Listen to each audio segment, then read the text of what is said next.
Hello guys! So yan, panibagong araw, panibagong video naman tayo ngayong araw to. So yan, ngayong araw dito tayo sa ating rabbitan. So yan, yung pag-uusapan natin dito sa ating rabbit ay napakaganda. Kasi kung meron kayong rabbit na masyado nang mahaba yung ngipin, laging inungot-ngot yung inuman, kainan ng inyong mga alagang rabbit o pati yung kulungan, hanggang sa kung ano man yung nasa kulungan nila na pwedeng mangot-ngot ay ginungot-ngot nila na nagiging problema pa nating nag-aalaga. So, ito na yung solusyon sa problema nyo. So, unang-una, ito ay sanga ng malunggay. So, pinutol ko lang sa ganito kahaba. So, kung gagawin nyo rin, syempre nakadepende na rin sa inyo kung gaano kalaki yung gusto nyo, gaano kahaba, o gaano rin ka-iksi. So, yan, ano ba yung natutulong nito sa ating mga alagang rabbit? Unang-una kasi yung rabbit kailangan nating i-trim yung kanilang ngipin. So, eto na rin yung gagawin nating pang-trim ng kanilang ngipin kasi syempre, sanga nga to, matigas to. So, once nanginuya nila to at siguradong lagi at 100%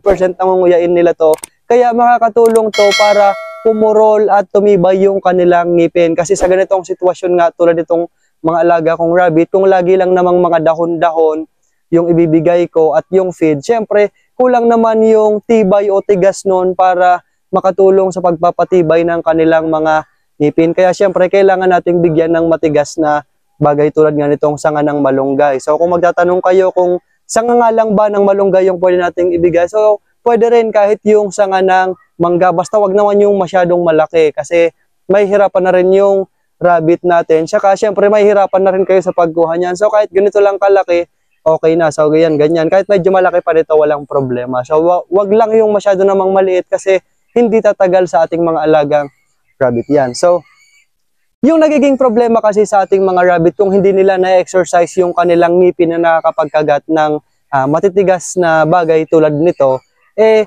kung minsan merong nagkakaroon ng abnormal na paglaki ng ngipin, yung halos lumalabas na sa bibig nila yung ngipin. So, isa yun sa napakalaking problema sa ating mga alagang rabbit kasi may hirapan na silang kumain at sa pagtagal ng panahon na mas humahaba, delikadong ikamatay pa nila kasi syempre hindi na sila makakakain pa ng maayos o kahit nga makainom. So, ito yung isa sa pinakamalaking tulong at sa tuwing wala kayong mga tulad ng mga dahon-dahon o wala ng pagkain yung inyong mga alagang rabbit, syempre ito na yung isa sa magiging libangan o laruan ng inyong mga alagang rabbit. Kasi tulad nga niyan, yung ibang kainan natin, ibang inuman, yun yung laging napagdidiskatahan ng inangat-ngat tulad nito.